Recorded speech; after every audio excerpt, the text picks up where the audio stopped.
Well, and this is why if you look at my content, if you look at the message that I share with people, it's not that you should go become an influencer, and it's not even that I want you to go and start productizing a piece of knowledge that you have, because I think that gets you really quickly into the lane of just being a coach or consultant.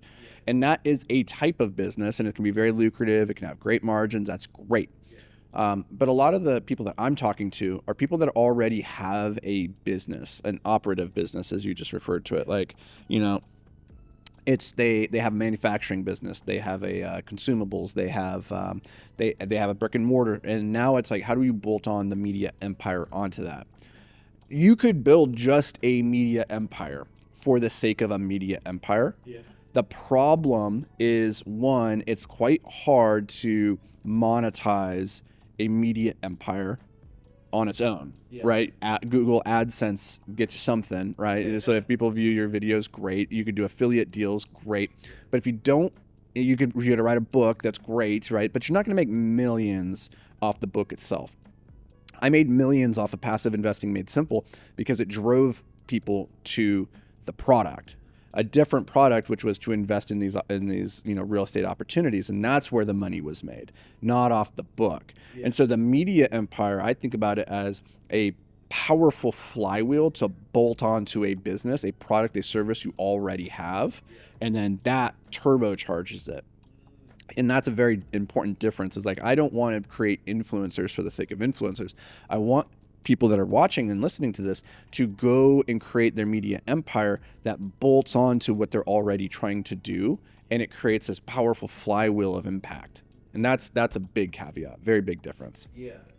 Okay, got it. And so that person will have those skill sets. They should. Yeah. Should. Okay. Yeah. And like, for a lot of people that are listening to this, they are already operating inside of a business, and they don't know how to do the media empire. It's a form of marketing and advertising. They know that they should be doing it because, oh yeah, marketing, advertising, I should do that. I should learn paid advertising. I should learn Google SEO. I should learn organic content. I should learn. They know they should do this all. And I'm just saying, hey, of all the different types of advertising that you can do, this is the most powerful. Yeah. It's going to take you a while to figure it out. It's going to take a while to get the flywheel going. But once you do, it's the most powerful. So that you don't have to just rely on Google ads or Facebook ads. You don't have to rely just on referrals or affiliates. Like, you have this other machine working for you. And so as we're creating this content, the goal is to help those people who already have their other business figure out, boom, how do you bolt this on? Yeah. So that you have your organic content machine that's generating views, bringing people into your ecosystem without you having to chase them down. Yeah. Create that magnet that attracts people rather than having to go and hunt them down. Okay, got it. And so that begs for, like, I guess the things we want to ask, which is that it seems like, because both of them are, a skill that can create a business, one part of the monetize, whatever, each of the pros and cons. Mm-hmm. But it seems like maybe before the 2000s or in the 2000 era, it was fine if you just had like the operative business. You could build an operative business, whatever I'm bringing. But then it seems like 2010 to 2020, it was fine if you could just do the other, which is like the media empire side of it. Yeah, I mean, from 2010 through 2020, there was a very different type of opportunity available to everybody to become an influencer. Becoming an influencer became a business model.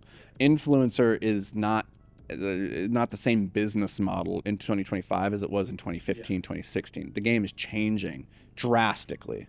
And that's just saturation. That's a supply-demand disequilibrium, because in 2015, if you had 1 million people following you, that was big shit, right? Like, on any channel, like, that's big shit. Now, if you have 1 million, it's like, good for you. Yeah. Cool. I mean, that's great. That can transform your life, but that's not influencer in the grand scheme. Like, you need to be at 100 million. You need to be Mr. Beast, right, to be influencer. So the number of true influencers is so much less now. And so now they're figuring out, it's actually hard to monetize this. Because in the beginning, 2015, if you had 1 million person audience, brands would come to you, they'd throw money at your face because they want access to all those eyeballs. Now the value of those eyeballs is so much less because there's 100 different people that have 1 million followers. They can go to any one of those. So there's a marketplace for it now. Instead of me giving you $100,000 to do this ad, I'm going to give you 10, that guy 10, that guy 10, that guy 10, right? So it's just, the pool is smaller. The opportunity to create a viable influencer business is so much less.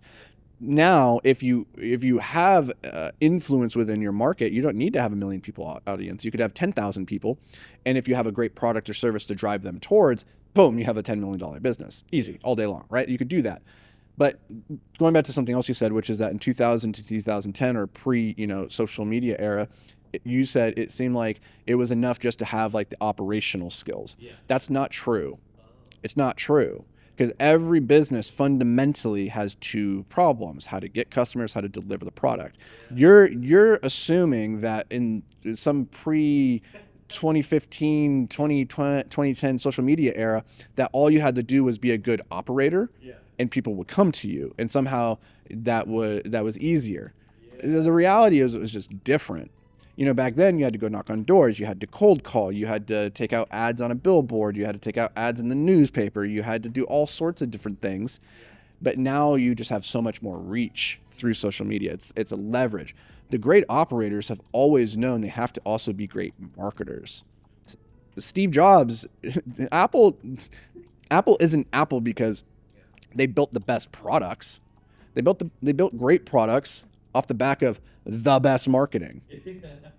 Right? So they understood how to play that game at a level that nobody else did in that space. And in a lot of ways, they still don't really. But yeah, that's the thing. And so like, I'm a big fan of people learning how to operate a business, like a true business, not just a influencer business, not just a media business, because media business is really difficult. It's a really hard model to monetize if you don't have the other product service to push people to. So you can either go build that product or service and then bolt on the media empire. You could start with the media empire and then go find those opportunities as partners to bolt your thing onto. Like that can work too. And we saw that a lot from 2020 to 2025. Saw a lot of big influencers, the Logan Pauls, KSIs doing Prime, right? Like they don't operate that shit, but they have the media, they have the distribution, and they're trying to figure out, how do I monetize this? Boom, bolt it on over here, right? Is it a good product? I have no idea. Never drank it. Like probably not. But it doesn't matter, right? Mr. Beast, same thing. Is like has all these eyeballs, all this distribution capability. What's he doing? Chocolate. Boom, easy peasy, right? So even they realize the media itself isn't the thing that makes them $1 billion company. The thing that's going to make Mr. Beast $1 billion, like a deca-billionaire, is chocolate. It's Feastables, right? It's those products, that other business that he's using the distribution to drive attention to. But again, like those are all operating on a different paradigm than most people who are listening to this podcast. People listening to this podcast are probably doing maybe $200,000 a year, maybe $2 million a year, maybe $12 million a year. And they're like, hey, I'd like to continue growing. I'd like to build this in a way that doesn't continue to stress me out, so I can like have like some time and financial freedom. And so what is the best ways to do that? How do I go from 200,000 to 2 million? How do I go from 2 million to 20 million in the easiest, most simple way possible? And for those people, I'm like, it's the distribution. That's typically the easiest thing, because if you're already at 200,000, you have something. You have traction. Now you just need to figure out how to get more people to go to it. If you're at 2 million, same thing. Like you just have to get more people to go to it. The people that are listening to this that have never sold a single thing, you don't need to worry about the distribution yet. You need to worry about going and selling a thing. And it's probably the fact that you don't have something worth buying yet. That's the problem. But once you have that, and once you have proof of concept in the pudding, that you're like, oh, we have $100,000 of sales of this thing. It's been really hard to grind, but I have a thing that people want. Now you just have to figure out, how do you get people to be aware that you have the thing? And that's where the media empire comes in.